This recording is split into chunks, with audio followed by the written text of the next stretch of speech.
Hey there everyone, it's Retro Martin here, and today we're going to do something a little bit different from my usual gaming videos. I've been asked by one or two people to do a sort of gaming journey video, so to speak. So it's good to be back behind the camera for a change. Obviously I'm going to have a little bit of gameplay on in the background as well, so it's not just me talking, because nobody really wants that, do they, to be perfectly honest with you.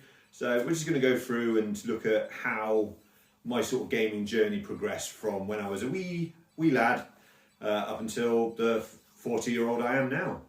So it all started back in 1989, December 1989 to be more specific. I was 4 years old, only a few months off of turning 5, and my parents sent me away with a couple of friends of theirs in Germany while my brother was being born, so that my mum and dad could just concentrate on that. So I went away, got to sleep in the back of a massive articulated lorry, these several hundred miles, however far it was, which was great fun for a little kid like me. I had no idea why I was going there at the time, of course, but found out retrospectively, of course. And while I was there, staying for it was only for one evening, or a couple of evenings, I can't really remember now. They had a computer set up, and they put on a vertical scrolling shoot 'em up for me. Now I'm pretty sure it was something like Galaga or something along those lines, but obviously that was 36 years ago, well, 35, almost 36 years ago, so I don't really remember, but the ship was quite similar to one in Galaga, so I'm going to go with that was probably the first game I ever played in December 1989. Next morning, not gaming wise, but just, you know, a bit more stuff to add in. It was also the first time I ever watched a Disney film as well, because I saw The Jungle Book that morning on television, and they recorded it onto a VHS for me. So I also had my first Disney film at the same time, so a couple of big firsts then. We still lived in Germany at the time. We used to bring the ferry back quite often, and I got to play a couple of other random games as well that I don't really remember. One was another top-down 8-way shooter that I'm still trying to locate what it was. But a lot of my gaming at the time was through my cousins, who had a lot of consoles, and they had a Master System. And one of the games I got to play was stuff like Fantasy Zone, as you can see on the television screen behind me, along with other games that are really big memories for me, like Donald Duck's Lucky Dime Caper, which is the first game I actually know that I played. So effectively, outside of that vertical scrolling shoot 'em up, that was my first proper video game where I got to sit down and knew a bit more about what I was doing and what games actually were. I got to play other stuff as well, like Psycho Fox and Transbot. So, you know, platformers and shoot 'em up seemed to be the main thing, really, but it was really, really enjoyable, sort of really got me into gaming at the time. And then 1991 rolled round a little while later, and I got to, well actually that was a bit before that, I got to play a little bit of stuff like Mario on a NES as well, which would have been sort of like 1990, early 1991, and then roll over to 1991 where I finally got to play Sonic the Hedgehog on the Master System, which was my first introduction to the character, and I was awful at it. I could do the first stage, the first zone, so the 3 acts, kind of went to pieces a bit in the bridge zone, but occasionally I could manage it, but anything beyond jungle zone, it wasn't happening until much later. I was dreadful at it, but I thoroughly enjoyed Sonic the Hedgehog, and that really solidified my love for gaming at that point. And I got to play a load more Master System games, until eventually we moved on to the next generation of consoles. Before we do move on to the next generation of consoles though, one thing we did get was a Commodore 128, which had about 64 floppy disks with it. It had absolutely loads of games on. got to try stuff like, there was a Donald Duck game where he has to repair a playground. I can't really remember the name of that. Got to try out stuff like Pac-Man for the first time. I had both Transformers games for the system as well. One was a side-scrolling platformer where you could fly and transform. The other was more of a wireframe picture shoot 'em up, which I liked because of the graphics of it. Sort of reminded me of the show quite a bit, which was really good. And I think by sort of 1992, I'd seen Transformers the movie at that point, the 1986 original, because it was being played on Sky Movies. So I really enjoyed that. One of the games I did get, and this isn't the Commodore 64 version, this is the arcade version, and it's on latest compilation, but just to sort of give a bit of visualization, was Wonder Boy, which was my first introduction to the franchise. I mean, who doesn't love a lad, you know, skateboarding around and throwing hammers like that? That was an absolutely fantastic game. There's still quite a few games I'm trying to locate from that era, which I'm going through various people to try and locate, but there's a lot of them that I just physically do not remember, and unfortunately I don't have the Commodore or the games anymore because it broke a few years later, and I don't know where the games are anymore, unfortunately, so that's something that's going to have to come by later.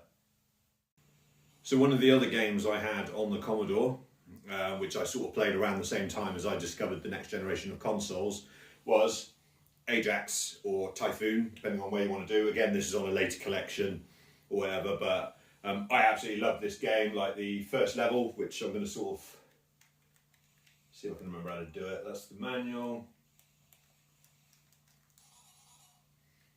So the first level jumps in, and I just thought this was an absolutely outstanding game when I was a kid. Obviously this isn't the Commodore 64 version, but the Commodore version did look damn good.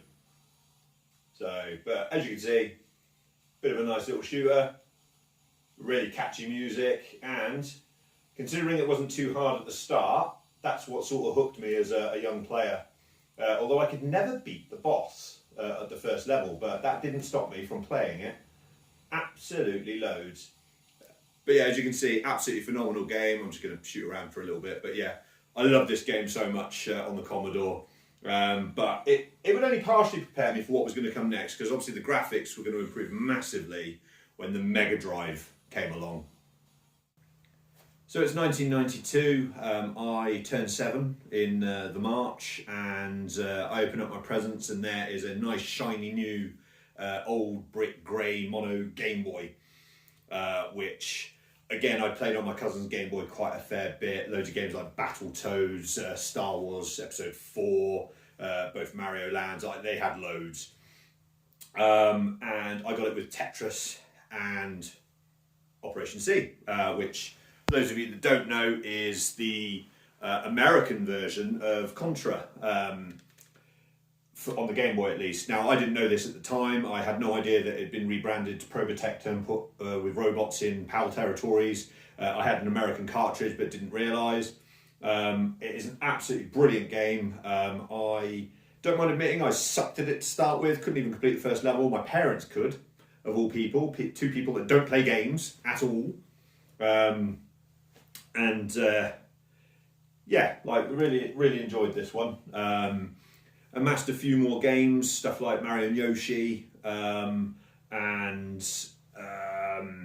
Donkey Kong Land, because I got Donkey Kong Land a little bit later, maybe about 1996, which was my final of my 6 Game Boy games that I got as a kid. And to me, it was like playing Donkey Kong Country on the SNES, effectively, but just on the Game Boy. Obviously, it's a different game. It's got completely different levels, unlike Land 2 and 3, which are cut-down versions of effectively. But Land 1 absolutely sold me. I utterly loved that game. I played that Game Boy so much that I ended up wearing it out. So my cousins actually gave me about 20 to 30 of their games when they sort of didn't want it anymore, or whatever they ended up upgrading. So I ended up amassing, I basically, octupled my collection overnight, effectively. I had games like Turtles 1 and 2, I got Mario Land 1 and 2, Who Framed Roger Rabbit, Tiny Toons, That was just loads and loads of games. Obviously, as I mentioned earlier, I played Battletoads, and I got Battletoads and Ragnarok's World. So that was my first exposure to that franchise.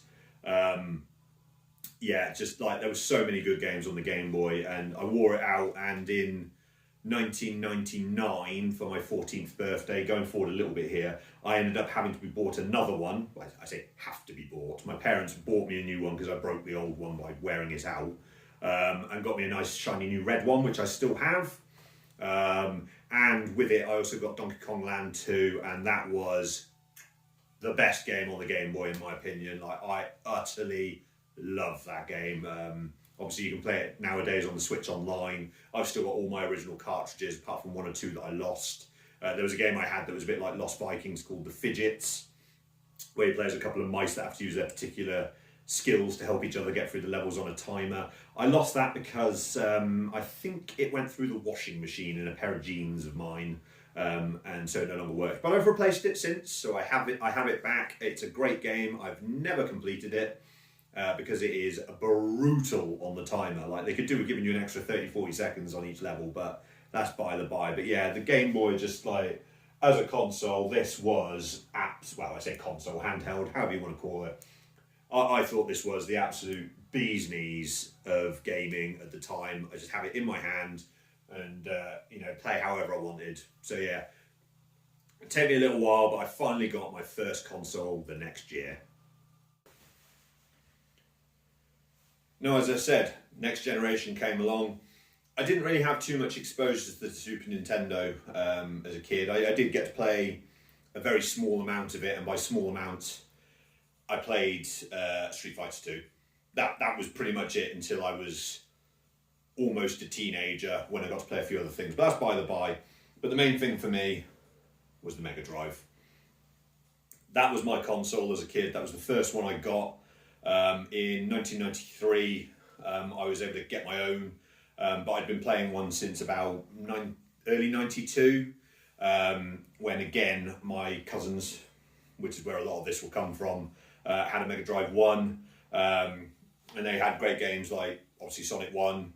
I later on got to play Sonic 2 as well from there. Excuse me. So loads of really, really good games. They later on got a Mega CD in 1993, so I got to play stuff like Sonic CD. They had the Sega Arcades collection, so I got to play a bit more of stuff like Golden Axe, Shinobi, Revenge of Shinobi, and of course Streets of Rage, which is one of my favourite games on the system. The second game is a better game, but I prefer the first one for its simplicity, and I think the music overall is better, like it's much more enjoyable because it's got that late 80s, early 90s Eurodance style to it. So yeah, it's just amazing, to be honest with you. That's why I prefer it.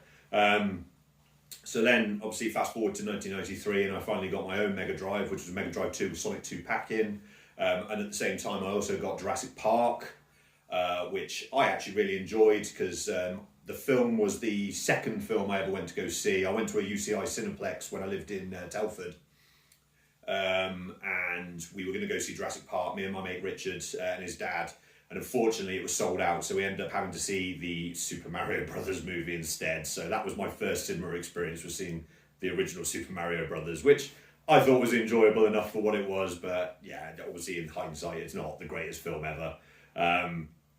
So we went back, I think it was a week or two later, and we got to see Jurassic Park, and that was my film as a kid. That was the greatest piece of cinema I'd ever seen, because I'd seen films, I'd seen plenty of films, watched loads on VHS at home or on the television, but that was my first time or second time in the cinema seeing it, and it just wowed me as a kid. I couldn't get enough of Jurassic Park.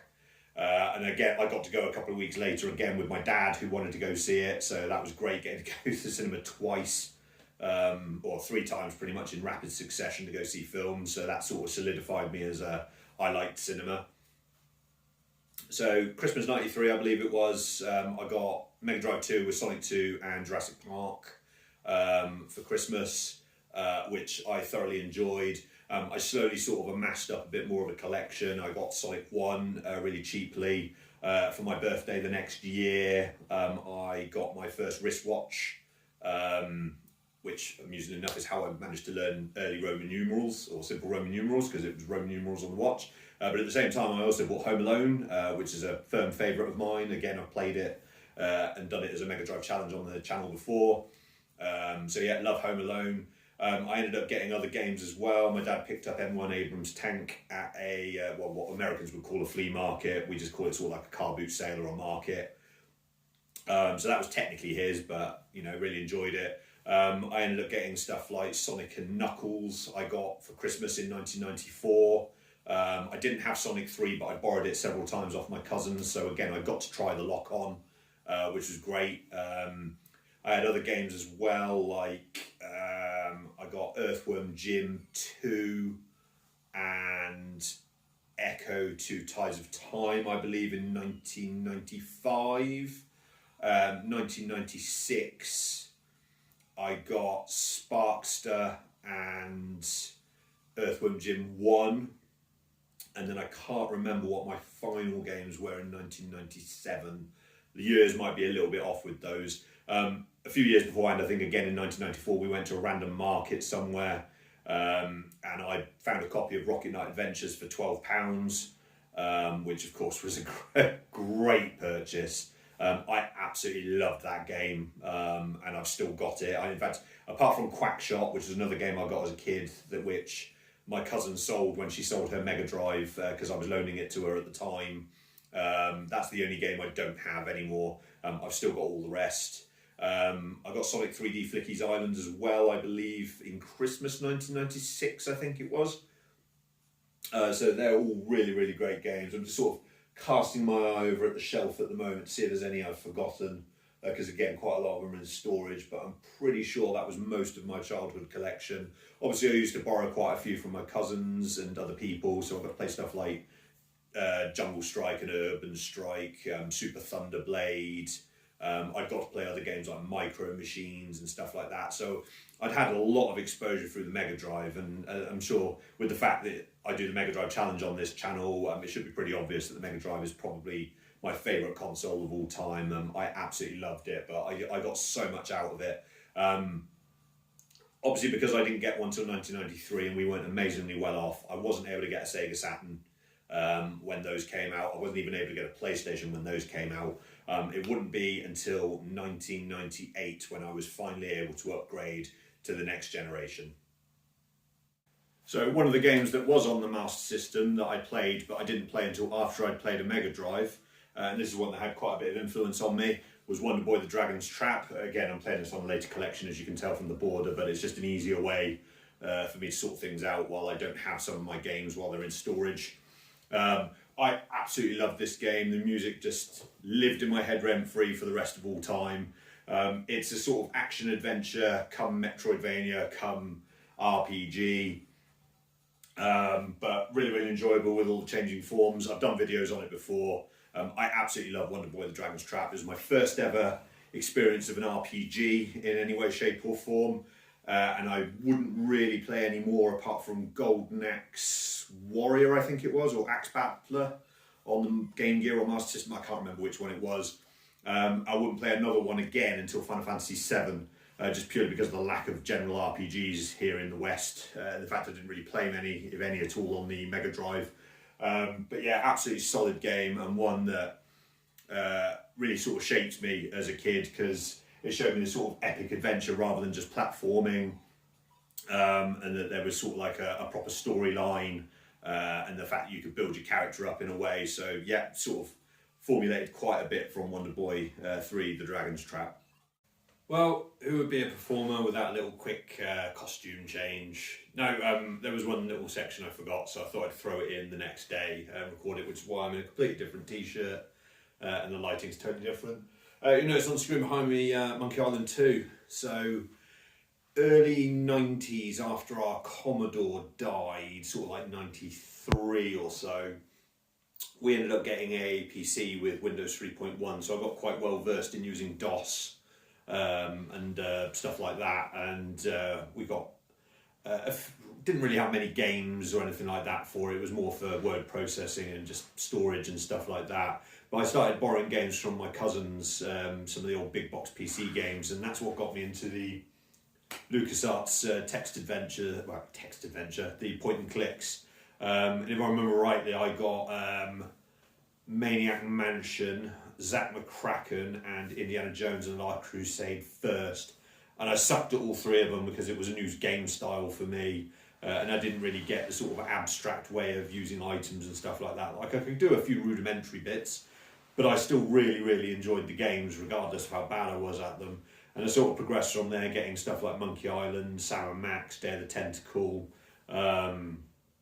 obviously the absolutely phenomenal Indiana Jones and the Fate of Atlantis. That came on like 9 floppy disks, that was absolutely insane. But probably my favourite of the bunch was Monkey Island 2, which I think looks absolutely fantastic. It still holds up today. It's very, very funny. It's got some great puzzles in it. And yeah, the pixel art on it is just fantastic. And obviously Michael Land's soundtrack is brilliant too. Obviously you've got some later efforts as well, like Curse of Monkey Island, Full Throttle, and stuff like that, which I also played. I also got to play a lot of the Sierra games as well, like Police Quest, Leisure Suit Larry, Space Quest, and some of the stuff along those lines. So there was quite a big sort of PC following there. And we didn't upgrade again until 1999 when we got a PC with Windows 98, and I was able to play a few more upgraded games from there. But certainly that was a great part of my gaming upbringing, was finally getting into some of the more bigger PC stuff and getting into those point and clicks, which I still absolutely love playing today. I'll still pick up any point and clicks that I get. There was that one that Ron Gilbert did recently, the sort of X-Files rip-off one. I can't even remember what that was called now. We obviously had the HD remasters of Day of the Tentacle and Full Throttle, which is great because I didn't actually own a copy of either at the time, so it was great to finally get those. But yeah, really, really fun part of my childhood, going through my teens as well. Was playing some of those PC games, and then obviously moving on to stuff like Thief, which is a series I absolutely love, and some of the RTSs like Age of Empires, Command and Conquer, and stuff along those lines. So yeah, that would sort of be my side hustle. No, my side gaming, while I had the Mega Drive and then the PlayStation. I would still PC game quite a fair bit all the way up through having the GameCube, but I sort of lost touch with it a bit once I sort of got the Wii in 2008, because my PC just wasn't holding up against newer stuff, and I was sort of lagging behind on a lot of it, so I sort of gave up on a lot of PC gaming from that point on. But yeah, really enjoyable part of my life was discovering all those sorts of different games on a PC. So 1998, it's March 1998. I'm in year 8 at school, so it was my 13th birthday. Year before, we'd been on a residential. A couple of years before that, 1996, I've been on a residential. Got to play Twin Hawk in the arcade. Did all right on that, to be fair, because I hadn't played an arcade cabinet in quite a while. You'll notice there's quite a lack of arcade in my growing up. Unfortunately, being on army bases and living in Germany for a few years, where we didn't really go out because I couldn't really speak the language, so I couldn't go out on my own much. Excuse me. Didn't really have much arcade experience growing up, so that's why I'm more of a home console person. So we're now in March 1998. I get asked if I want a PlayStation or a Nintendo 64. Didn't even get asked about the Saturn. Was fully aware of it, would have loved one, but by that point it was sort of dead in the water. So, and I still relied on bank of mum and dad, of course, being that age. So I plumbed for the PlayStation because I thought slightly more expensive console, but much cheaper games. So I've got more chance of getting games. You know, the logic of a teenager, or soon-to-be teenager, of course. So unwrapped my PlayStation that day, got the later demo one, which had stuff like Abe's Odyssey and Overboard on it, and also got it with Micro Machines V3, which is a great game. I've still got it, albeit the case has definitely seen better days. But you know, racing wasn't massively my sort of thing, so I wanted to get another game as soon as possible with the rest of my birthday money, because surprisingly, I actually got some, I believe, because I would have thought the PlayStation would have taken all of the presents up. But I was able to buy Crash Bandicoot because I played that at a local pub, child-friendly pub, before you think I'm going drinking underage. At that age anyway. And I really enjoyed Crash Bandicoot, and I like platformers, obviously having Sonic and Rocket Knight as on the Mega Drive, that was sort of my thing. So I got Crash Bandicoot the next day, and I slowly amassed a few more games over time, got stuff like Tomb Raider, and a few other games, but I can't really remember the order of them. But again, like the rest of my story, my cousins came into play with a lot of this. They already had a PlayStation. They had loads of games, so I was able to basically just, every time I saw them every like month or two, I'd borrow one, and I'd borrow it for quite a significant amount of time, because there was no rush to get it back, because we didn't see them that often, and they were more than happy with it. And I sometimes used to trade them games that I had that they didn't. And so I got to play loads of different games as I went.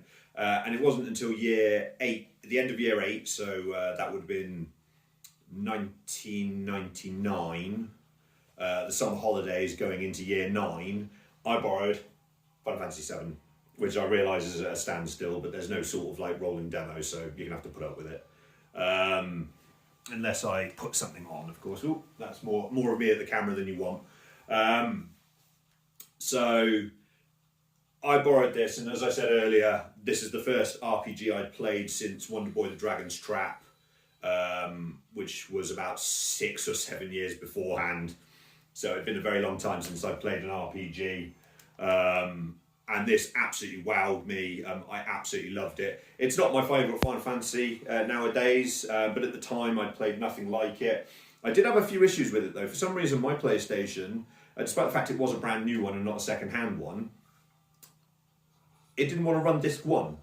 So I always had, I found a workaround, and don't ask me how I worked this out. I put disc 3 or 2 in, loaded up the game, and then when it got to the game select screen, the disc change screen, swapped disc 1, it worked absolutely fine. And I basically kept doing that every day until eventually I gave up doing it, and it started working by loading disc 1 anyway. So maybe there was a little bit of fluff on the disc that eventually left. But I had a few issues at the start of the game as well with it juddering, and it just didn't want to run properly until I got out of the first Mako reactor, and then the game started working absolutely fine. And I played it through, and for some reason I got right to the end but never completed it for a few years. I just didn't get round to it, and it wasn't until I was like, oh, I should really complete it, that I eventually did it. But yeah, absolutely phenomenal game. And obviously it came out in 97, I think it was, 96, 97. I didn't play it for a couple of years, but by that point I was getting official PlayStation magazine. I'd played the Resident Evil 2 demo to death. I got to play stuff like Metal Gear Solid and Gran Turismo and all these other games which came over time. And yeah, so it's not my favourite console. It's certainly not my favourite look of console either, the PlayStation 1, but it is iconic. It had loads of great games, and I thoroughly enjoyed it. I did get to play an N64 quite a fair bit at my cousin's, so I got to play stuff like Mario 64, which I didn't really think that much of, to be honest with you. It was a good enough game, but I just didn't enjoy it. Got to play stuff like Ocarina of Time, Fighters Destiny, I think it was. Banjo-Kazooie, which I loved Banjo-Kazooie. Those sort of platformer collectathons were right up my street. Ocarina of Time took me a little while to get into, but once I finally got to play a copy properly, I really enjoyed it, and it is one of the best Zeldas, of course. GoldenEye, I got to play an awful lot of that.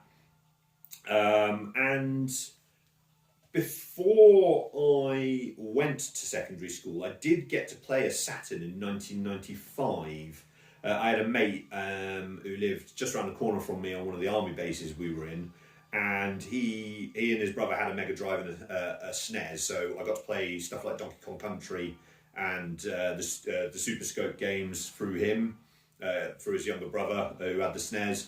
And then Chris, his name was, he upgraded his Mega Drive to a Saturn, and I got to play Bug and Virtual High Glide. Latter's not meant to be a great game, but I enjoyed it for what it was. Like, it looked really cool to a 10-year-old me, I think it was at the time. Yeah, 10 years old. So I did get to play a Saturn briefly, but I wouldn't get to play another one for a significant amount of time, but that will come into play in a latter part of my story. So we're getting towards the end of 1999 now. I'm aware of the Dreamcast incoming. A friend showed me a magazine article on Sonic Adventure, which obviously being such a massive Sonic fan really excited me. I was really looking forward to playing it. Just excuse me while I'm doing a bit of this in the background for a second, just to sort of get it somewhere. So I was fully aware of it coming, and I got to play a Dreamcast. It was either the end of 99 or early 2000. Got to play games like Sonic Adventure, Soul Calibur, Jet Set Radio, Power Stone, loads of games over at my cousin's, some of which I was able to complete. Got to try stuff like Shenmue as well, which I didn't complete at the time, but did a little while later. Marvel vs. Capcom, Street Fighter 3, so loads and loads of games. Like the Dreamcast was an absolutely phenomenal system that I really enjoyed, and I did manage to get my own a few years later in 2003 or 2002, can't remember, which is when I was able to then start picking up some of the games myself and borrow some. But the Dreamcast is important because it began my love affair with this game here, Phantasy Star Online, which is absolutely brilliant hack and slash sci-fi series that follows on from the Phantasy Stars on the Mega Drive.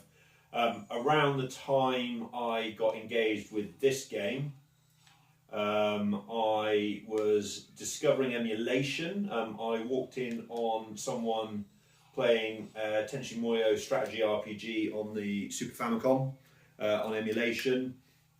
So obviously inquired as to what it was, and they told me, so they gave me some floppy disks because we were too cool for CDs back then, with a bunch of games on, or an emulator. Now he must have given me a CD, to be fair, because he wouldn't have fit that many on a floppy disk. So I think he gave me the SNES 9X emulator, and a bunch of SNES ROMs, because obviously I wanted to look more into the ones of consoles I'd not played, and I got to play stuff like Final Fantasy 4, 5 and 6 translated, Tales of Fantasia, which is quite possibly my favourite game on the Super Famicom besides Donkey Kong Country 2. Absolutely love that game, despite the iffy translation work done by that studio, or that fan translation studio at the time. But it was fun enough. And obviously I then started getting the internet myself at home, which I could use for small amounts of time. So I was able to download like a Mega Drive emulator and loads of ROMs. So I got to try loads of games I'd read about in magazines and never got to play. I got to do stuff on 32X finally, which I'd never managed to play one before. So I got to play stuff like Stellar Assault, or Shadow Squadron as it's known in America, Knuckles Chaotix. I went back to Mega Drive titles like Shining Force 1 and 2, which I instantly fell in love with. I finally got to play stuff like Streets of Rage 2 and 3, and Shinobi 3, games I'd never managed to play at the time because I didn't know anyone that owned them. And obviously I couldn't just go out and buy stuff on a whim at the time. So emulation really opened it up to me. I managed to play a load of old NES titles as well. So I got to play the first 3 Final Fantasies translated for 2 and 3. And obviously the first one was put in English anyway. Among a bunch of other games like Super Mario Brothers 2 and 3, which I've not really touched upon much. So I got to play all those around sort of like 2000, 2001 and onwards. Which sort of filled in all those gaps in gaming that I'd had at the time. So that was really good, that because again got to play some Game Boy games and other bits as well. So like basically just plugging those gaps for anything that I'd missed, and all the while I was on the Dreamcast playing stuff like Phantasy Star Online V1, V2 at my cousin's, and then I eventually got my own Dreamcast, as I said, and got to play a few games from that as well. I'm sort of losing where I'm going with this, to be fair. You talk about so much and so many memories, they all sort of mould into one. So I've talked about the Dreamcast, I've talked about the emulation side of things to plug the gaps. So that brings us to 2002, when I'm still in my first year at college. So I'm 17, I'd started working properly November 2001 at Safeways, which was a supermarket for those of you that are too young to remember, before they got bought out by Morrison's, which everyone should know these days, of course, because they're pretty widespread. So I got a job with them in November. I was at college from the September, where I was doing a computing diploma. So I met loads of really like-minded people. There was a chap there who had a Saturn and a Dreamcast back in the day, or he still had his Dreamcast. So and he started importing a lot of the Japanese stuff. So I got to play things like Rez, Garou, Mark of the Wolves, Ikaruga, Typing of the Dead. He introduced me to stuff like Street Fighter 3 Third Strike, which obviously on the Dreamcast had the original 2 versions, Double Impact and Street Fighter 3 with it as well. So it was great getting to play all of those through him. He also sort of introduced me to a bit more on the Saturn side of things, but again, I'll go into that at a later point because it's relevant to the story a few years later. So we're going to fast forward to May 2002 and launch of the GameCube. So launch day, I didn't understand the concept of pre-ordering or anything like that. So me, my mate Mark, who was the one with the Dreamcast console, Mark Young, exact same birthday as me, funnily enough, but a couple of years older. And my other mate, Andrew Crowther, who he had a PlayStation, but he quite liked his gaming as well. The three of us skipped college on the Friday morning, I believe it was, because we had an early session where it was sort of computer repair and hardware, and then a 2-hour lunch break before we then had the afternoon sessions. So our thought was, we'll skip the morning session because there was no compulsory attendance, have the 2-hour lunch break as well on top of that, and then go in for the afternoon sessions. So we went into town, we went around a few shops trying to find a GameCube, couldn't get one. I think we settled in a Comet where they still had a few left. So Mark bought one and he got it with Sonic Adventure 2 Battle, which he had on the Dreamcast. He had Sonic Adventure 2, so we played that quite a lot. And Super Monkey Ball. And I got a black GameCube with Sonic Adventure 2 Battle as well, because obviously big Sonic fan. And Star Wars Rogue Squadron 2, because I'm a massive Star Wars fan.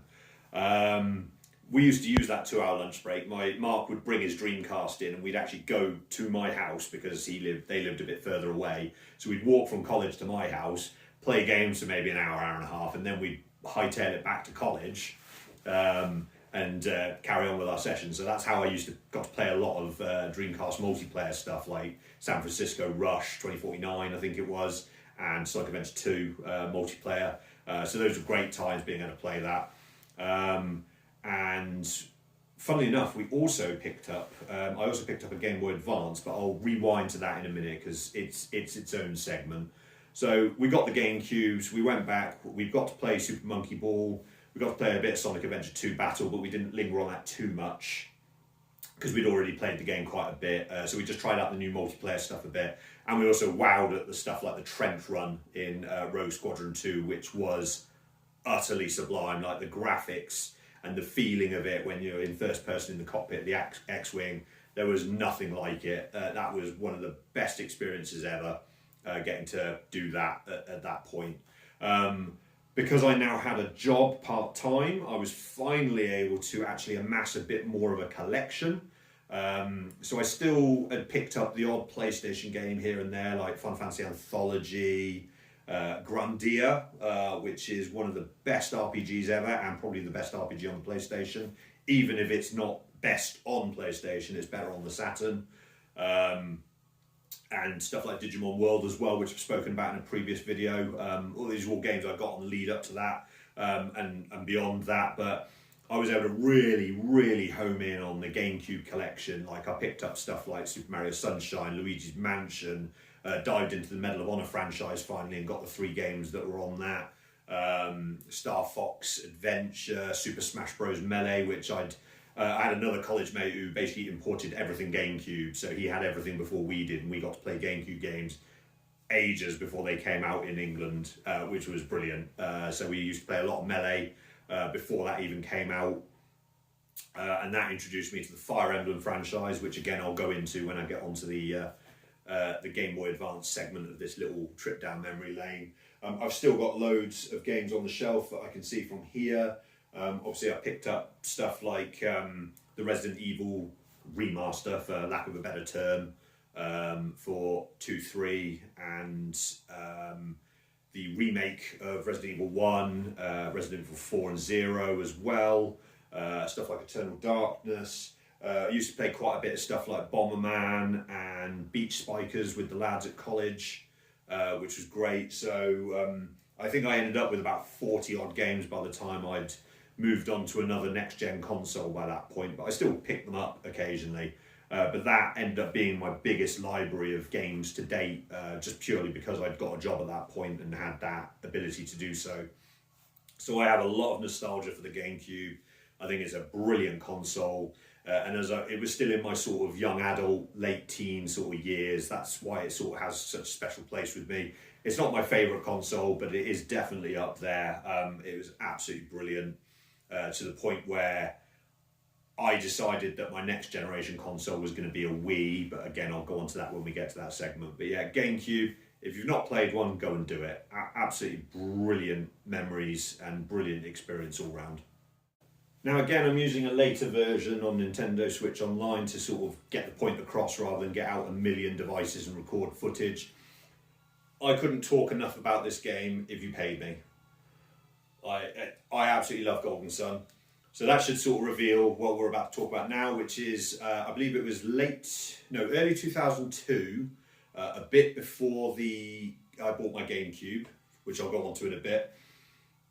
My friend Mark from college had a Game Boy Advance, so I got to play a couple of games on that. Can't remember what they were off the top of my head, but because I'd also discovered emulation a little bit beforehand, I'd played loads of Game Boy Advance games such as Golden Sun and other stuff from downloaded from the internet and tried them out.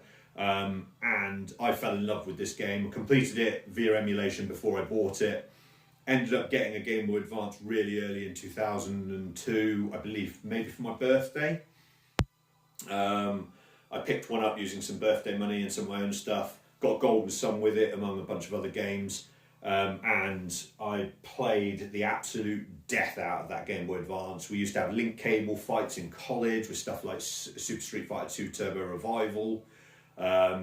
I got to play games like Kururin, which is that puzzle game with the propeller, I believe, where you're trying to get around obstacles. Sounds really, really weird, but it's absolutely brilliant. Just trying to think what other Game Boy Advance games I would have played, to be perfectly honest with you. I had absolutely loads. My brother had Wario Land 4, which I quite enjoyed. Let's just have a look at the list on the Switch Online, actually, because that might tell me, or at least jog my memory. So I did get to play Fire Emblem, but that wasn't my first Fire Emblem. So when I get onto the GameCube, I'll go over it more. But I'll go over the GameCube. But when Smash Bros. Melee came out, Marth and Roy were in it, and Roy was from Fire Emblem 6, the Sealed Sword, I believe it was, on the Game Boy Advance, and I got to play a translated version of that at the time via emulation. And when I discovered that, I then went back and played Fire Emblem 1 to 5 on the Famicom and Super Famicom. Absolutely loved 4 and 5. 1 and 3, because 3 was a remake of 1, were good. Didn't play too much of the second one. Did the first 3 battles, enjoyed it, never got round to actually completing it, or whatever. There's a remake nowadays, which is really, really good. But I loved 6, and then 7 was the first one that actually came out in the West. So I was already sort of a bit au fait with the story by that point, because I played the 6th one, which still has never had a release over here. But that's the game that made everyone fall in love with Fire Emblem, to be perfectly honest with you. Absolutely brilliant game, really accessible. And I don't think they'd really update the accessibility much until Awakening came out on the DS, but that's a later story. WarioWare was one of the big ones I got to play on the Game Boy Advance. That was really, really good.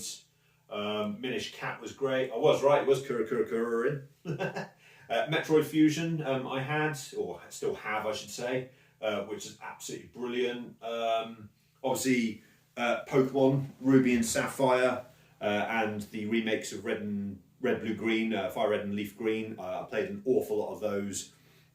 But just having the GBA, it was a nice small compact size in comparison to the old Game Boy. The games looked great, they sounded great, there were some good SNES and Mega Drive ports on there as well, and it could even handle some rudimentary first-person shooters. Played the absolute death out of the Game Boy Advance. I've still got my original one somewhere. I picked up Game Boy Advance SPs a little while later. I got myself a black one, which having the backlight was just an absolute godsend. Many moons later, like over maybe a decade and a half later, I bought a second one so that the wife and I could actually play Pokemon together while we were on holiday in Wales in case it was raining or whatever. So I got a lot of mileage out of the Game Boy Advance. And again, as a handheld, it's probably my favourite next to the original Game Boy. I'm a big Sega person, but when it comes to handheld, the Game Gear was great. The Nomad is a portable Mega Drive, but Nintendo did handhelds really well, so I'm going to give them their due on that. The Game Boy and Game Boy Advance were phenomenal. So my GameCube's in full swing, buying loads of games for it and thoroughly enjoying them. Meanwhile, I'm still discovering stuff through emulation, sort of going on the main trip at this point, getting to play games like Sega Sonic the Hedgehog and some of these other arcade titles that I've not played because obviously my lack of arcade upbringing. And one of the games I actually randomly discovered was Dungeons & Dragons Shadow of Mystara, which was the sequel to Dungeons & Dragons Tower of Doom, which Capcom made. The side-scrolling beat-em-up, sort of similar to Streets of Rage and Golden Axe and stuff like that. I absolutely fell in love with this game. I still probably consider it the best and finest side-scrolling, belt-scrolling beat-em-up, however you want to say it. Just because of the roots, the graphics, the sound, the way it works, the hidden stuff, like there's just, and the cooperative play, because you can have 4 players as well. Everything about it was utterly phenomenal in my mind and still is. There's a later version that you can grab digitally on the PlayStation 3, or if you import from Japan you can get a physical copy, which I still haven't done yet, because I like to own my stuff physically. I don't like digital. I've never been a fan. Excuse me. So I'm obviously discovering this. 2004 rolls round and I get myself a DS with loads of great games on it. Stuff like, I tried the demo of Metroid Prime Hunters, WarioWare, finally got my own copy of Chrono Trigger, which is one I played and completed on the SNES through obviously emulation, but I finally got to own my own copy. Stuff like the Final Fantasy IV remake, the Final Fantasy III remake, Final Fantasy XII Revenant Wings. Didn't get any of the Fire Emblem games until much later, or whatnot, but obviously Pokemon Diamond and Pearl came out. I played those when I went to a music festival called Bloodstock in 2007, I think it was. I played a lot of those there. So loads of great games. The DS is a great little console with a nice concept, the whole touchscreen thing and Picto Chat. Probably took off a lot more in Asian countries where that sort of social gaming is a lot more prominent, but some great ideas and really enjoyed it. Obviously stuff like the DSi and the DS Lite came out a little while later, which I didn't bother getting. So the DS lasted me for quite some time. I also picked up around the same time a second-hand PlayStation 2 off a mate of mine called Dan, who didn't want his anymore. So he gave me his PlayStation 2 with a couple of third-party controllers and a couple of games. I'd obviously played on a PS2 quite a bit beforehand, but I was finally able to get those games that I'd missed out on, like Final Fantasy X and 12. Drakengard was one I borrowed off of him for a little while, which I really enjoyed, and I now have my own copy. Obviously I was able to get the Metal Gear Solid 2 and 3 games, which again I'd played and completed both. Well, I can't remember if I'd completed 2, but I definitely completed 3 before. So I got to play loads of those. And I amassed quite a fairish collection of PS2 titles. Got the GTAs as well, which again I'd played, but I'd not really sat down with. So, picked up 3, San Andreas, Liberty City Stories, Vice City Stories.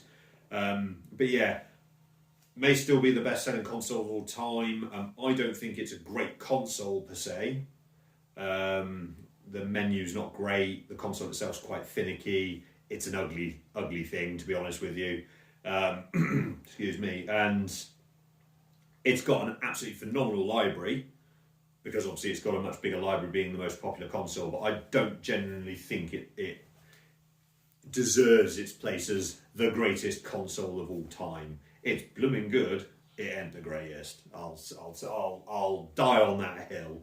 But I picked that up. I also, as I said, got myself a Dreamcast in 2003, I think it was, second hand. So I was able to pick up games like Sonic Adventure, Sega Bass Fishing, Grandia 2, all these games that I'd played but not really had much time with. I got Phantasy Star Online version 2, which I was able to then finally play online at home, because that was my own copy, until PSO came out on the GameCube, which I got. So that sort of period from 2003 through to 2007 or so was sort of like a bit of a wild west, where I had lots of consoles and was just picking up games second hand from retro game shops randomly. Like, I'd buy a PlayStation 1 because I'd think it was great. Then I'd go along and I'd see like a GameCube game and I'd grab that. Then it was like, oh, a second-hand DS game.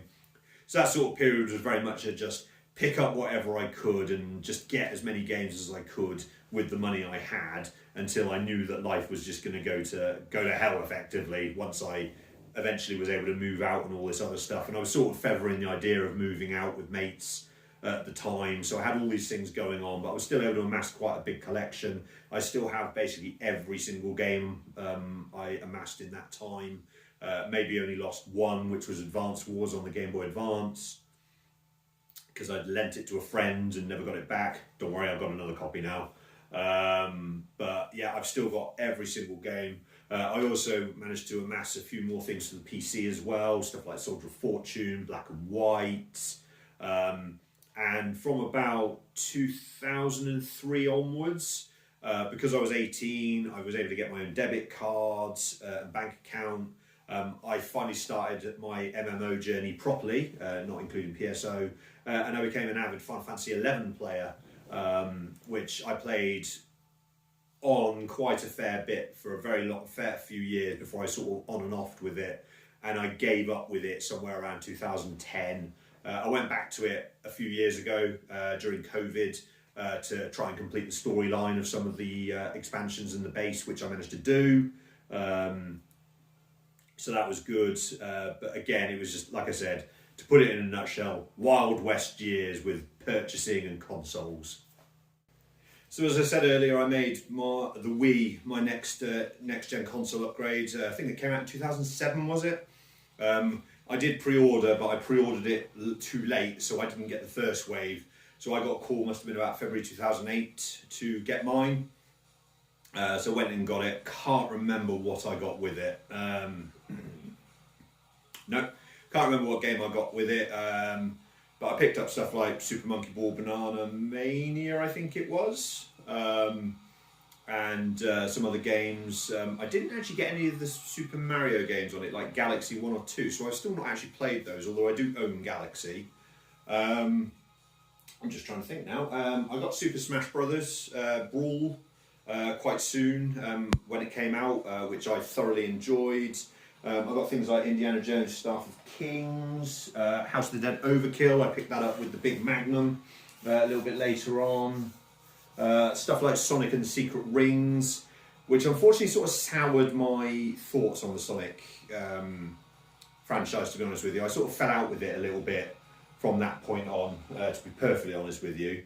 One game I did pick up a little bit later for it, when I realised it had come out and why it's on the screen, is the Gunblade NY and LA Machine Guns double pack. Now the reason I've chosen to have that on the back of the screen is actually not relevant to the Wii, but in 2000, so before I got the GameCube itself as well, all my Game Boy Advance, I was still rocking a PlayStation at the time. I went on a geography field trip with me and my mate Stephen Farrow at the time, who I've completely lost touch with nowadays. I don't know where he is or what he's doing.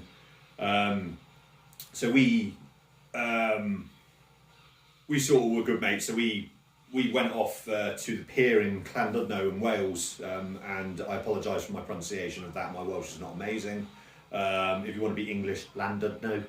But there was a arcade on the pier, loads of games, didn't have loads of time, but in the corner I saw the full booth with rumbling foot plates and massive guns on it of LA machine guns. And obviously the aesthetic was quite similar to the Dreamcast, which I've been playing a bit at that point. There were Dreamcast adverts for stuff like Sonic in there. I think this version on the Wii actually replaces some of them with more relevant stuff like Sonic and the Black Knight for the time where it came out. But me and Steve pumped loads of pound coins into this, and at one point I was the only one with quids left. So I ended up dual wielding both guns. But we had an absolute blast playing this game for a couple of hours on the pier. So it remains a firm favourite light gun shooter of mine because it is just utterly bonkers. So when I saw that it come out on the Wii, yeah, you wouldn't get the experience of the rumbling plate. Yeah, it was going to be a bit more sedate with the gun and all that, but the actual game itself is still there, and I just you couldn't have sold it to me quickly enough. And good thing too, because it's actually really hard to find and very expensive these days, so I'm glad I picked that one up when I had the chance, but absolutely phenomenal game.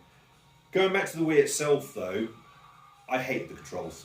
I pointed at the remote fine, you know, not a problem. I didn't really like it much with first-person shooters, so to speak, which is weird because it's meant to be a superior control method, but I just didn't like it. I like buttons. I don't like touch screens. I don't like waggling. I don't like flipping and twisting and all that rubbish. It's not a bucket device. I want buttons. So I didn't like the Wii much. Loved the Virtual Console. Managed to get finally got to replay Wonder Boy: The Dragon's Trap, which I hadn't played in over a decade and a half at that point. Because obviously I love that game. Got to get some of the Mega Drive games I didn't own at the time but had played to death, like Revenge of Shinobi and Golden Axe, although I would get those a little bit later. Got to get some of the SNES titles as well, so I finally had my own sort of copies, for lack of a better term, because it's digital, of all three Donkey Kong Country games. I got to get some Commodore 64 games as well, so I got stuff like Impossible Mission, which was a game I had on the Commodore way back, if you recall that part of the segment. So I got to try out all these different games from the Virtual Console. So the Virtual Console to me was one of the best bits of the Wii. But yeah, the console itself, absolute trash. I liked it could play GameCube games, but I liked the way the GameCube worked. In it went, on it went, job done. With this, having to go through a menu and everything else, like I think if there's a disc in there, I think it should boot straight away. If there's not a disc, then load up the menu. That's how modern consoles consoles at the time should have worked, because they were very slow and very clunky. And not to mention Nintendo's dreadful online service at the time. Like I just couldn't. Absolutely detested the Wii, to be honest with you, as a console. Games on it are brilliant. Like it's got some absolutely fantastic games, but the console itself, awful. And don't get me started on Zelda Skyward Sword, which is one of the worst controlled games I've ever had to play. I got the Wii Motion Plus. I got Skyward Sword when it came out, but by which point I already had more other next-gen consoles. And I was there doing all the motions, but would it work? Absolutely not. Put it on the shelf after playing it for several hours. Never touched it again until the HD remake for the Switch came out, which still had issues, but was much better to control, which stopped it from being complete trash. The Skyward Sword on the Wii, awful in my opinion. Absolutely dreadful game to control. I would not recommend it. But yeah, so had my Wii. And as I said, because I disliked it so much, that's what sort of spurred me on to go back to a different developer for my consoles. Now, as I said before, wasn't really sold on Microsoft at the time because of my computing course at college, where we were basically drummed into us that Microsoft are dreadful and that they only succeed really well because of their great customer service and the fact it's easy to use. Fine, you know, I'm much nicer with Microsoft these days, but back then, hated them with a passion or whatever. So I steered clear of the Xbox line of consoles. Again, some good games on it at the time, like and even now or whatever, great consoles, just never really bothered with them. So I jumped ship sort of back to PlayStation at that point because there was no Sega equivalent, annoyingly enough. So I sort of fast forward to the next bit where I will actually get myself a handheld before I get my next console.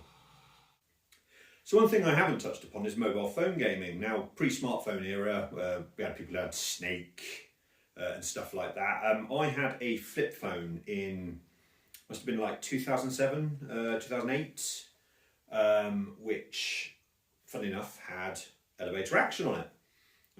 Obviously, this is not a mobile phone version. It was a bit cut down, but I'd not actually played elevator action before. I'd never even heard of it. Didn't even realise it was on the phone for the longest of times. But I was just messing about one day while I was on a lunch break at Morrison's, and discovered it was on there. And I thought, oh, all right, well, I'll give it a go. And ended up getting very addicted to it because obviously not being a smart touchscreen, it used buttons, which was much nicer. And I started getting quite good at it because I used to play it occasionally on my lunch breaks because mobile phone batteries used to last a very long time back then. And it's actually become one of my favourite sort of games, really, from a simple screen perspective type of game. Like, obviously, you've got your action games that take place across multiple screens and platformers and racing games and all that. But for just a simple one sort of style like this, I really, really fell in love with elevator action. And it just goes to show that sometimes the platform doesn't actually matter. As long as the game itself is really, really good, then you'll have a good time with it. And obviously, being on a mobile phone, it plays just as well as this version on the Taito Classics Volume 1 does. It's really, really good. So yeah, so that sort of showed me that mobile phones could be viable for gaming, and that was even pre-smartphone era, before the iPhone started dropping, if I remember my sort of times right. But yeah, great game by Taito, and again, one that carried me through quite a few lunch breaks at work without having to take an expensive handheld in that could be lost or broken.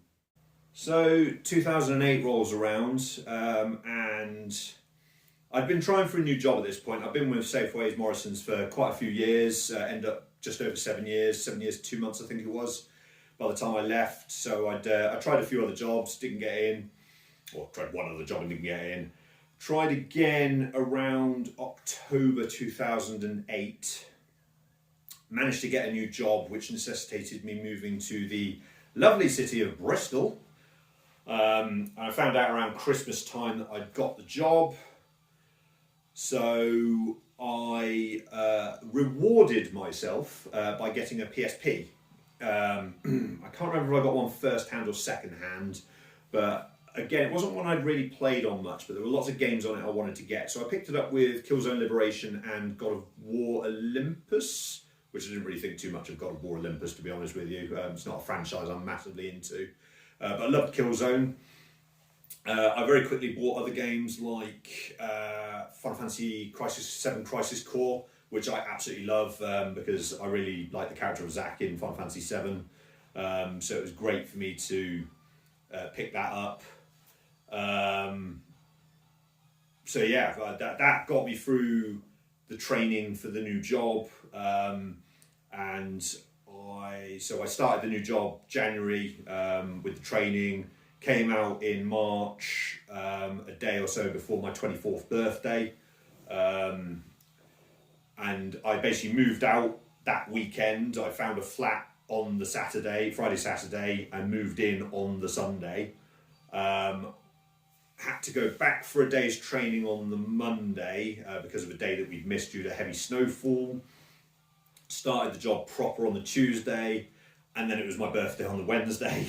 So I spent a lot of time unpacking. So my PC, my TV, I'd got myself a widescreen TV a year or two beforehand. Yeah, so it was a lot of unpacking, but I had my PC stuff. I had my DVD player that I'd bought many years beforehand. With loads of films. I'd amassed quite a large DVD collection. I had the PS2, the GameCube, although my PS2 was starting to play up a bit around this point, so it ended up dying while I lived in Bristol, which was a real pain in the arse. And I ended up not replacing it for a long time because at first I didn't need to. So I'd been in this new job for a few months and decided that as a result of passing the training and getting the new job properly and all that jazz, I'd get myself a PS3. So I went to the game in Bristol with a mate of mine, and we found one of the 60 gigabyte models. Now, unlike America, where all of the first wave were PS2 compatible, in the UK, PAL territories, definitely the UK at least, only the 60 gigabyte model had PS2 backwards compatibility. There was one there for second hand, so I picked it up. Unfortunately, it didn't last too long, probably a year or so before I ended up having to send it back to get repaired.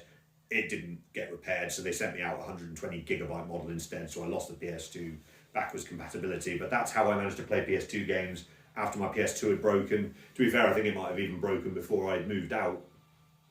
So there was a lot of games sort of unfinished at the time. Excuse me. And so I got the PlayStation 3, and in a bizarre sort of twist that probably people wouldn't necessarily expect, I actually ended up getting quite heavily into first-person shooters at the time. So I picked up Call of Duty Modern Warfare because my friend had it.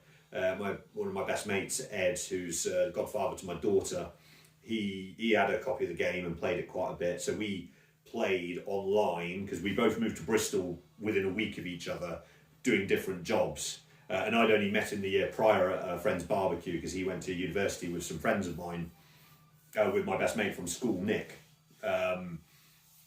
So amusingly enough, a little bit of the story I didn't mention, when I was at secondary school in year 9, so I'd had the PlayStation for a year, I met my friend Nick, and he had a Nintendo 64, so I got to play quite a lot of stuff like Star Fox and more multiplayer oriented games like Xena, Warrior Princess, because he was more into multiplayer rather than sitting through a story and cutscenes. He just wanted to jump into the action and just have fun with mates. So that's how I got to play a few more Nintendo 64 games via him. I got to play quite a lot of multiplayer GameCube with him as well whenever he came over. But he went to university over in Aberystwyth, where he met a bunch of people. One of those people was Ed, who obviously ended up becoming one of my best mates, along with their other friend Alan as well, who's now one of my best mates. So Ed and me used to play a lot of Call of Duty. We went to the midnight launches for Modern Warfare 2 and Black Ops at the game in Bristol in the Brunel. Was it the Brunel Arcade? There's an arcade. Brunel Arcade's the one in Swindon, actually, I'm thinking. Whatever the main arcade was that wasn't Cabot Circus in Bristol, we went there to the midnight launches of both of those. Again, because I was working, albeit I'd now moved out, so I was having to pay rent and other stuff, I was picking up a lot of games, so I got into a lot of other franchises like Mass Effect, Assassin's Creed, Uncharted. So again, my PS3 collection almost rivaled my GameCube one, because while my wages had gone up, my outgoings had also gone up from moving out for the first time. And I moved out on my own. There was a girlfriend at the time who we broke up later that year in the November, which is the reason I'd moved there in the first place. So I had nothing tying me to Bristol apart from the job itself, to be honest with you. So yeah, I played a lot of PlayStation 3, couldn't really afford to buy anything else at the time, albeit I think I did get myself a second-hand Nintendo 64, and picked up a few games for that. So I got stuff like Banjo-Kazooie games, GoldenEye, just like all these little games that I wanted to play and own but just didn't have. And I also was able to, in the latter part, pick up a second-hand Saturn finally.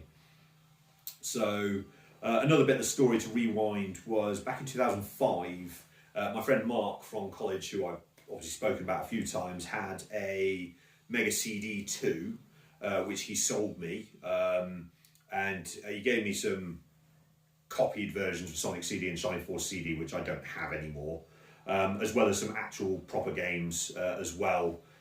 Stuff like Road Avenger, Soul Feast, and stuff like that, which I still have, and I played quite a lot back in 1993 as well. So I bought that off of him quite cheap and got those games. So I finally got myself a Mega CD to go with my Mega Drive for the first time. Also, about a year later or so, we did a swap where I gave him my PlayStation and he gave me his Saturn with a bunch of games. So I was finally able to sit down and play games like Panzer Dragoon 1, Panzer Dragoon Zwei, Shining Force 3, which ended up becoming one of my top 5 games of all time. Yeah, I love that game so much. Dark Saviour, and there were a couple of other games as well. So I had that for maybe about 3-4 weeks before we swapped them back. But that gave me a proper exposure to the Saturn at that point, which is why I definitely wanted one, because I always had anyway, but just hadn't got the ability to beforehand. He'd showed me stuff like Panzer Dragoon Saga as well, and I was well aware of games like Knights and Sonic R and stuff like that from a random Sega Saturn magazine I'd picked up during a Halloween outing with the family. Ugh, Halloween. And I just wanted a magazine to read, so I picked it up even though I didn't have a Saturn, and I read it cover to cover loads. It told me about games like Silhouette Mirage and stuff like that as well. So I'd learned about quite a fair few games in the Saturn library, despite barely having played one at that point. So that little tangent obviously brings us back to maybe 2010, 2011, where I'd actually purchased the Saturn. So I now had quite a fair few consoles I wanted, as well as a few games. I picked up the Saturn with stuff like, I think I got it with I got it with Croc, Resident Evil, and Fighting Vipers. And I ended up picking up stuff like Bug, Fighters Mega Mix, Sega Rally, and a couple of other smaller games that weren't very expensive over the years. But I wouldn't visit the Saturn for too long at that point because I just didn't have the money to do so. So I got those games, put it to one side because the Saturn I got didn't work amazingly well. Ended up buying another one much later, which actually worked better. But then several years after that, I went back to the original one and it actually worked even better than that one. So I don't even know. Electronics, they're just very confusing and very annoying sometimes. So in that period, following the Wild West, I'd got myself a PSP, a PS3, a Nintendo 64, a Saturn, and basically that and my Mega Drive sort of carried me. End of 2011, well, mid 2011, I ended up picking up. I ended up getting another job with a similar company, same sort of work, but a different company entirely in London, because I wanted to move in with my now wife, who lived in London at the time. She was a school teacher in London, and I'd met her at a barbecue. She, curiously enough, went to university with my mate Nick, so she knew all my other friends anyway, and I met them through them. Or whatnot. So we're now happily married and have been for many years, with 2 kids. So I wanted to move in with her, got this job change, which enabled me to move up to London in the October 2011. I'd got some other games as well for the PS3 in the interim period. One of the ones that my late mum picked me up. She wasn't late at the time, of course, but she's been dead a few years now, unfortunately. Picked me up randomly for my birthday, Sonic Generations on the PS3. And that reignited my fire for the franchise massively, because I'd been away for so long since Sonic and the Secret Rings had come out on the Wii. So really loved Sonic Generations, and I started picking up Sonic games again after that, because I found renewed interest.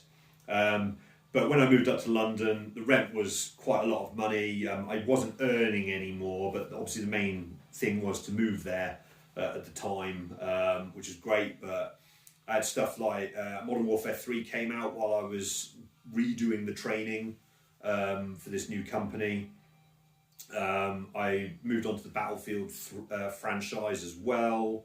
Managed to pick up loads of other games for the PlayStation 3, but again, I just couldn't really afford much, so I had to pick up maybe one game every so often, rather than going nuts on it at the time. But yeah, the PlayStation 3 carried me for quite a few years on its own, to be perfectly honest with you. So I was very happy with it as a console. I know a lot of people don't like it, but there's a lot of good memories there. It has a large library of really good games that you can't get elsewhere, and all round I absolutely loved it. So that will fast forward us to about 2014 next. So 2014, I managed to find a bit of money to afford a couple of things. So I picked up a couple of Mega Drive games, because I hadn't bought a Mega Drive game in an exceptionally long time. And obviously 2014 we had the E3 that got that sort of build up for the next generation of consoles. The PS4 was imminent, and I believe the Xbox One as well. Excuse me. So I wasn't going to get a PS4 because I didn't think we could afford it at the time. The wife and I had moved into another house. We'd gotten married and moved in the same month in 2013, which obviously was a bit of a blow. So we lived in this new place in London, in Ealing, where we'd moved from Acton to Brentford. We lived in Brentford for all of 6 months because the landladies there didn't like that we actually asked them to fix things. So they used a breakout clause to get rid of us within the first few months. So we were there from like January to June or July, and then we moved out in the July. So we moved to this new place in Hanwell in Ealing, which had one of the worst accessible internet speeds in the UK, according to a newspaper article I read a year or so later. But we lived there for a few years. That was actually a house. Wife had the garden. We had different floors. We had a spare bedroom if we needed to sleep. So we're coming up to the end of 2014. It must have been early December. PS4s were in short supply. You couldn't find them for love nor money anywhere. The wife was on a holiday in Germany because she had the opportunity to go see some friends of hers over there, and I said, yeah, crack on, go have fun, because I was carrying on working. There was no point in me trying to book time off work. And me and some of the lads at work hatched a bit of a plan. On one shift we had a lunch break, and we quickly popped down to Bond Street in London to the game there, I believe it was, to ask if they had any PS4s. And the guy was like, yeah, we got 10 left. Obviously asked if we could have one put by. They're like, no, we can't put them by, but you can buy them.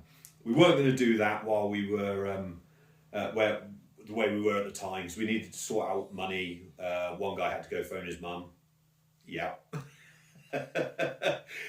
So we went back to our office, hatched our plans, left one guy there who was just going to monitor work, just in case we needed to urgently go do something.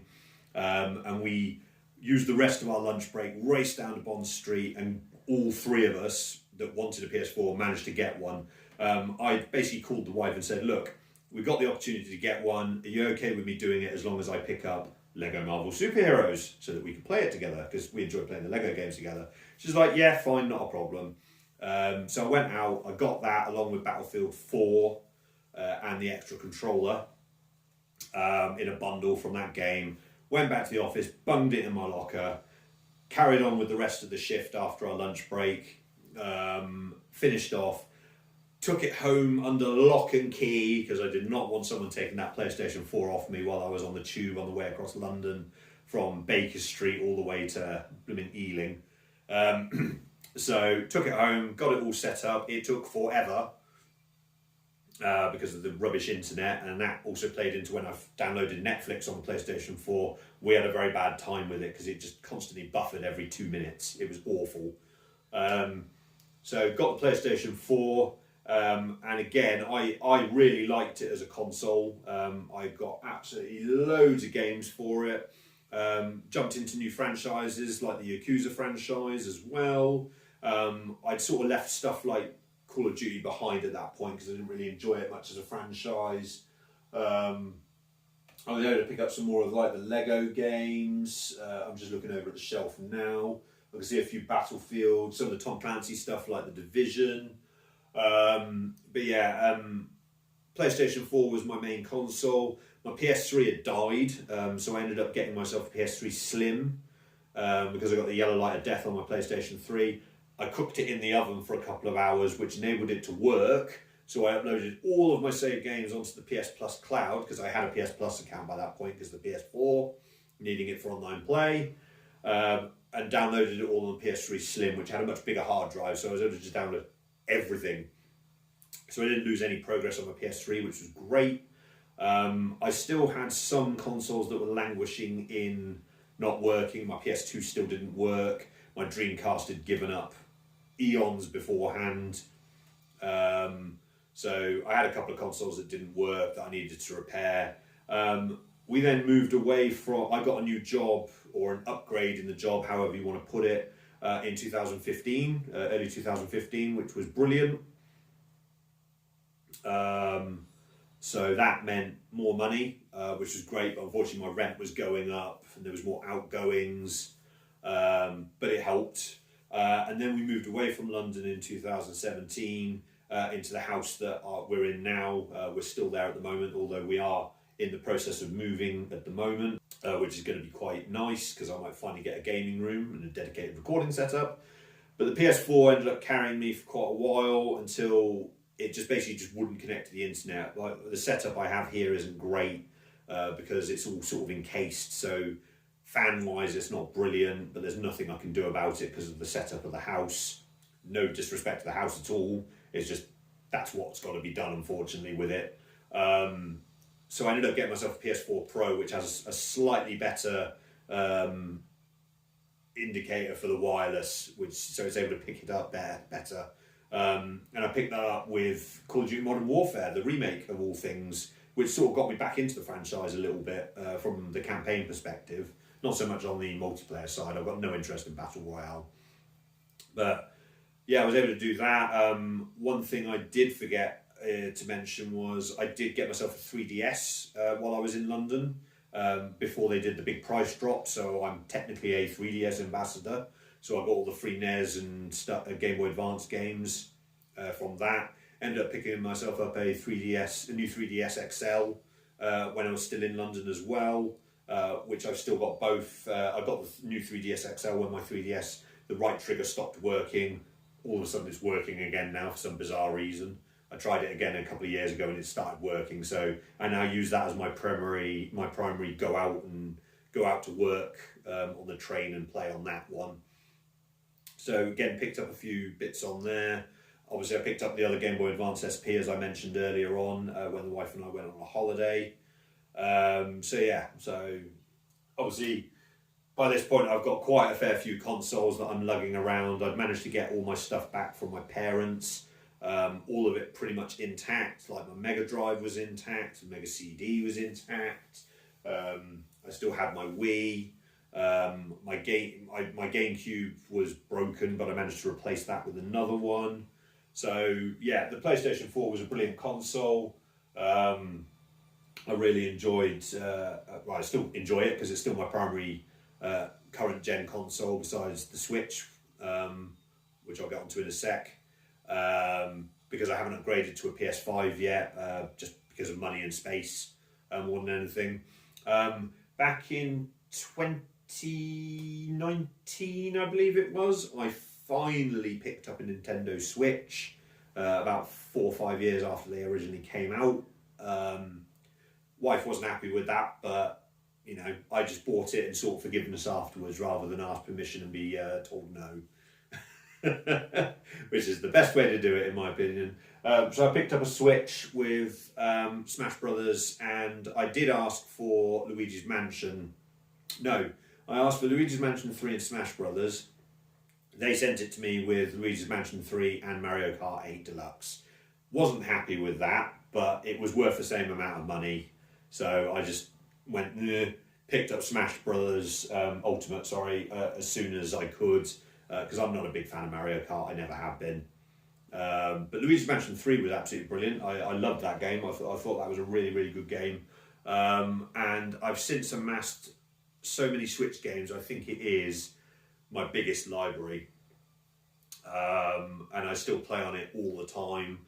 I've finally managed to get the wife to allow me to play Minecraft with my son. I don't want to play Minecraft, but he does. So she picked that up for us to play together, and we all play Animal Crossing together, the four of us as a family, which is really, really good. So I managed to get my son to enjoy some of the older stuff like Outrun and Thunder Force, games like that we can enjoy. So, you know, just to get him in the mood to playing games together. But he tends to enjoy watching more than playing. Like he does like to play when it's a game he wants to, but otherwise he just likes watching more than anything. But obviously, besides the Switch, at this point I started discovering stuff like ODEs. I got myself a Japanese Saturn, which I installed a Fenrir into. I managed to fix my Dreamcast's power off problem by opening up and bending the pins and giving it a bit of a clean up. So I've got my Dreamcast back in use now, so I managed to pick up a lot more games for that, so I pretty much tripled my collection on that over a year. The Saturn enabled me access to an absolutely ginormous library, and I was finally able to play the proper trilogy of Shining Force 3, which is still, pound for pound in my mind, the greatest experience, or one of the greatest experiences. I now own the Japanese copies of each. I've got a few Japanese Saturn games on the shelf. I managed to get myself a Mega Drive 1 with Mega CD1 and a 32X. And I've bought loads of games for that. So my original Mega Drive collection of 13, when I upgraded to a PlayStation, has now turned into 50-60 games so far. And as part of that, I run the Mega Drive Challenge every 2 weeks, where I set a game for people to get a high score on, which is where a lot of people online tend to know me from. But yeah, it's been a very long journey from 1989 to 2025. As I said, I've seen a few people do these sort of gaming journey things, and I got asked to do one by a couple of people. Most recently, Subliminal VCR, so shout out to him. So that's the reason I've done this. I hope it's been enjoyable hearing, my particular gaming journey. Some people like that sort of thing. They like to listen to people's memories and experiences. And how they sort of went through their gaming career. Some people started in the arcades, some started at home, some didn't get into it until gaming started to become more mainstream when the PS2 dropped and stuff like that. So everyone's journey is different depending on their age and how they were able to access gaming. So it's great fun to hear how people have sort of approached life through video games. But yeah, I've been Retro Martin. I hope you've enjoyed listening to my story. If you have, obviously you've got the whole like and subscribe thing, not going to linger on that. Check out my Mega Drive Challenge videos. I do drop other videos as well on things. My most recent one's on Sega games on the GameCube.